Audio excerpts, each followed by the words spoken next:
Teacher Emily Harper was fired from her school and branded a harlot simply because she refused to be the mayor's plaything. Matthew Rollins, a man who held the entire town in fear, did not forgive women who didn't bow their heads. But then Jackson Crow came to Sunset, a silent, dangerous, and muscular man with a past that taught him to protect those who could no longer fight. And just listen to how shocking the turn of this drama was, and why justice, in the end, prevailed. Southern Texas, 1887. The town of Sunset lay amidst the dust, like a godforsaken sliver between the flat plains. Here, people were more silent than they were talkative, especially with strangers. There was no trust for a woman who arrived alone. Even less so if she was looking for work, not a husband. Emily Harper came from Illinois, leaving behind funerals, torn letters, and the ruins of hope. In Sunset, she became a teacher. A modest one-room schoolhouse, 12 pupils, and creaking floorboards. She taught arithmetic, writing, and asked questions. This was her mistake. Here, a woman had no right to ask questions. The local mayor, Matthew Rollins, was an influential man. He owned half the town, wore suits with gold cufflinks, and spoke like a man unaccustomed to hearing no. At first, he offered help. Then he began coming more often. And, in the end, one evening, he stayed too long. He spoke of a shared future, of how a woman like her needs a patron. Emily replied, "Women like me live longer without men like you." She said this with her chin held high, and that very evening, she signed her own death warrant.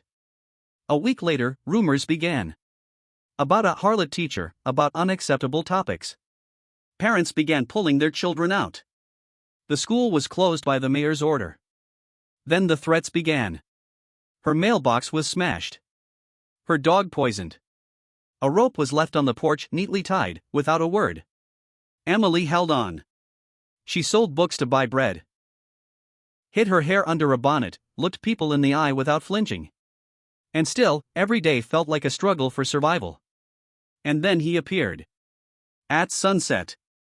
The dusty road shimmered with heat as a rider entered town alone, without companions.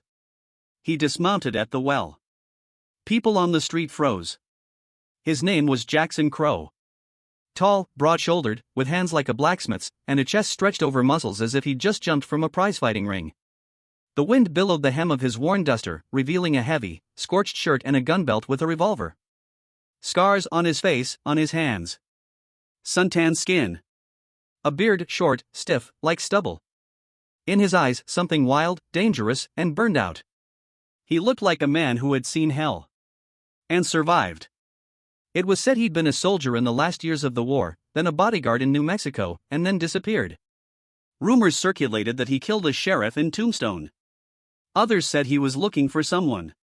I ask you to like and subscribe to the channel, so you will help me in motivation to make such great stories for you, and I will see that you like them. Enjoy watching, everyone. No one dared to ask. He didn't smile. And he didn't look twice. He looked twice at Emily. They met at a church service. She sat alone, as always. After the choir, he walked over, looking down at her with a gaze that held neither pretense nor pity. "You carry yourself as if an entire town rests on your shoulders," he said. "But if it crumbles, won't you bury yourself with it?" She wanted to give a sharp retort, as usual, but her voice caught in her throat. Something about him, his tone, his stance, his weathered fingers, was real. The next evening, she was returning home at dusk, with an empty bucket. And she saw him at her gate. He stood, leaning his shoulder against a post, arms crossed over his chest. Even in the darkness, his figure seemed menacing, as if the night itself had given him flesh. "You're not sleeping alone tonight," he said. Low. Evenly. As if not asking, but stating. "If you'll allow it." Emily froze. Everything she had felt before, fear, anger, loneliness, suddenly became background noise. Standing before her was a man who feared neither the town, nor the mayor, nor their whispers. And in that moment, she was not afraid. Not because he was kind, but because he was dangerous, but not to her. She didn't answer. But she didn't close the door either. The room was quiet. Only the creaking of old floorboards and the distant cry of a coyote beyond the fields. Jackson Crow sat on a chair by the window, as if he wasn't sleeping or even trying to. He had taken off his weapon, but hadn't put it far away. The revolver lay by his foot, on the plank floor, as if a boundary still existed between him and the world. Emily lay on the bed, her eyes open. She didn't know which she feared more, the silence, or what she felt in that silence. A man who made the local sheriff's hands tremble was in the house with her, yet he hadn't touched her even with his gaze. He just sat. As if guarding. "Why are you here?" she asked softly into the dark. "Because you were left alone," he replied, without turning around. She slowly sat up. Moonlight cut through the room, illuminating his silhouette with powerful shoulders, a strong back, a narrow waist. Jackson wasn't just masculine, there was something primal about him. A strength forged in the heat of battle. He didn't wear this strength for show. He was it. "I didn't ask for protection." "No," he agreed. "But sometimes wolves don't ask when they smell blood. They just come." Emily looked at her palms. How many times had she tried to be strong, not out of pride, but out of necessity? And still, now she wanted someone beside her who wouldn't break if the town turned its back on her again. "I think," she said, "you know what it's like to be a stranger." He slightly turned his head. In his face, a barely noticeable trace of pain.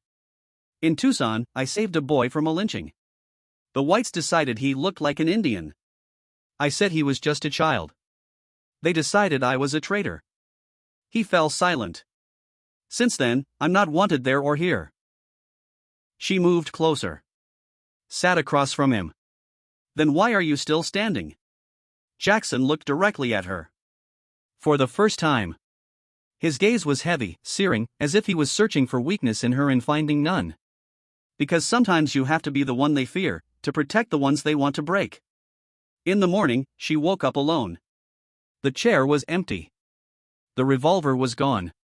Only a note remained on the table, written in a surprisingly neat, almost military hand. "You are not alone. If they come to war, let me know. I will return." That day, a new game began in town. Mayor Rollins had gone too far. He summoned the parents to a judge, insisting that Emily was unfit to teach. He falsified the meeting minutes. Organized signatures. It all looked legal. Until a man in a dusty duster appeared, with a cold gaze and a full saddlebag of evidence. He entered the mayor's office like a storm and left, leaving the town in a stupor behind him. He didn't kill anyone. But people began whispering. Rollins had ordered the sheriff to run Jackson out of town and was refused. Then a witness who testified against Emily disappeared. And the next day, someone buried the man who poisoned her dog outside of town, with no headstone. Emily didn't ask. And he didn't tell. She simply started teaching again. At first, 3 children came. Then 5. Then the whole dozen. She stood at the blackboard again, while in the back of the class, by the wall, he sat hunched over, not as a pupil, but as a ghost of war, a guardian of her world. At the end of the week, she went out to the yard where he was adjusting his saddle. "Jackson." He straightened up. "You knew they'd want my blood. And you still came." He nodded. "Why?" He was silent. Then he came closer. He placed a hand on her shoulder, not roughly, not possessively. Surprisingly gentle. "Because you didn't let them burn you. And that means you're worth more than this entire town. I've seen how a woman burns in the fire of rumors. But you remained a person." She closed her eyes. For the first time in many months, not from pain, but because the tears were not dreadful, but pure. He touched her cheek. "You weren't sleeping alone. And you won't again." Southern Texas, 1887. A few days later. Sunset was whispering. Not loudly, not openly, but the moment Emily appeared in a shop, conversations would stop behind her back. Women would pull their children away, men would hide their gazes. Someone spat at her feet. Someone threw a rotten apple on her porch. And Mayor Rollins strolled past her house more and more often. He carried a cane, but not out of necessity. He swung it like a king, certain that he ruled even the wind. "Your guest, Miss Harper, is disturbing the peace," he said one day, without looking her in the eye. "They don't take kindly to mercenaries here." Emily replied. "Nothing is loved here at all, except fear." Rollins slowly turned to her. His face was still smiling, but his eyes were empty, like a dried-up riverbed. "Then be afraid, Miss Harper. Before it's too late." She closed the door before he could finish. "And Jackson Crow," he stayed. He didn't promise anything, didn't ask unnecessary questions. He just fixed the roof. Hauled water. Read her books, slowly, syllable by syllable, sitting on the porch, as if he had forgotten what it was to be a man. Sometimes he spoke of the war. Sometimes of a brother he couldn't save. And sometimes he would be silent for hours, just sitting beside her. And in that silence, there was more comfort than in any words. But when on the third evening someone set fire to the corner of her barn, he didn't remain silent. He kicked down the saloon doors, as if they were made of cardboard. He slapped his palm on the piano where the fiddler was playing. And, looking Rollins in the face, he said, "If you come near her house again, you won't live to regret it." The silence was viscous, like blood. The mayor just sneered. "You think one vagabond can change all of Sunset?" "No," Jackson replied. "But one vagabond can burn it to the ground." The next day, Emily was alone again. Jackson had gone somewhere without an explanation. He simply left his hat on the table. Heavy, worn, smelling of ash and sweat. It was the first thing he'd left her. And that was more frightening than any disappearance. The day was long. Hot. Without an answer. And in the evening, 3 men arrived. In black vests, with Colts on their hips. Their faces were covered with bandanas. They didn't knock. They just kicked the door in. "Where is he?" One snarled. "I don't know." "You're lying," said the second. "You're too proud not to lie." They grabbed her arms. Threw her to the floor. One lifted a stool, swung it back, but didn't make it. Jackson returned like a storm. Without words. Without mercy. A bullet to the shoulder for the first. An elbow to the second's face, with a crunch. The third only managed to draw his revolver, but he fell, gasping for air, when Jackson kicked his knee. It was over in 20 seconds. He stood, blazing, breathing heavily, with bruised knuckles and blood on his shirt. In his eyes, not fear, not fury. Pure, predatory madness. Emily got up from the floor, shaken. Did you kill them?" "No," he replied hoarsely. "But if they return, I won't leave them a choice." He moved closer. He took her by the shoulders, cautiously, as if checking she wasn't broken. "Are you hurt?" "No," she whispered. "Only my heart. It's been hurting for a long time now." He nodded, as if he understood. And then, looking her straight in the eyes, he said, "Then I'll stay. Until you learn to breathe again." That night was different. Without kisses. Without promises. He simply sat beside her bed. Leaned his back against the wall.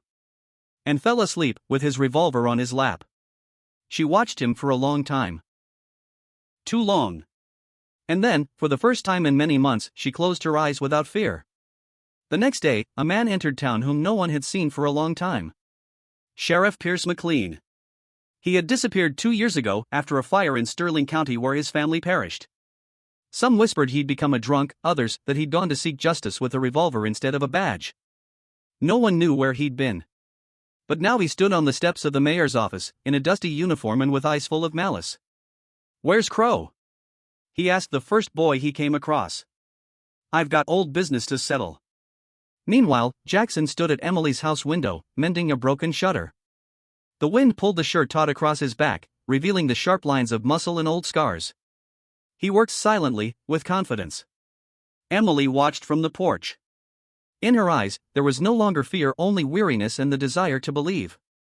"Who are you, Jackson Crow?" she finally asked. "Why didn't you leave, like everyone else?" He didn't turn around. "Because I, too, was once silent. And it cost the lives of those I loved." He raised his head, and in that moment, a shout rang out from the road. "Crow! Come out!" McLean stood on the road. In one hand a sheriff's star. In the other a Winchester. A gaze as heavy as a gravestone.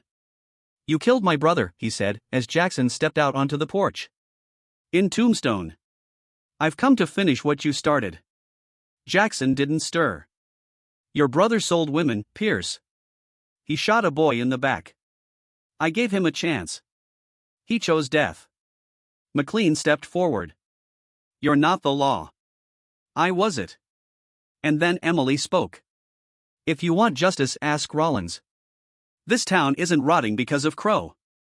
He just said aloud what we were all afraid to whisper. The word she had feared for so long burst out. Her voice trembled not with weakness, but with resolve. The mayor is poisoning the water for profit. He threatens women if they don't become his property. He destroys lives. And if you're a sheriff, then start with him. A crowd began to gather. People peeked out of windows, came out of shops. Someone whispered Emily's name. Someone else, Crow's. And then someone shouted the name of a child who died from the water from the well. The silence exploded. Is that true? McLean lowered his Winchester. Rollins is involved? I saw the documents, Jackson said in a low voice. He was supplying poison to the old mine. The water ran through the town. He knew. He was getting paid. The sheriff's head snapped up. And for the first time, he looked at Crow not as an enemy, but as the truth that had been missing for too long. And now you've become a target yourself, eh? Jackson shrugged. It's a familiar feeling. That evening, Rollins was arrested. Without fanfare. Without words. They simply led him across the street, like a thieving butcher. He screamed about slander, about power, about his friends in Austin. But the people were silent. Because the truth had finally found a voice. A week later, the school reopened. On the door hung a sign, made by one of the pupils, "A real woman teaches here." Emily was at the blackboard when the door opened. Jackson walked in unarmed, in a clean shirt. He silently handed her a bundle, an inkwell, books, and a letter from the county council. She had been officially reinstated. Are you leaving? She asked, feeling everything inside her constrict. He shook his head. No. I found a place where my anger is not a curse, but a shield. And a woman who doesn't ask for protection, but I'll give it to her anyway. He didn't kiss her. Didn't touch her. He simply stayed. In the town of Sunset, people learned to sleep at night again. But at the teacher's house, the light was turned off last of all. And no one asked why.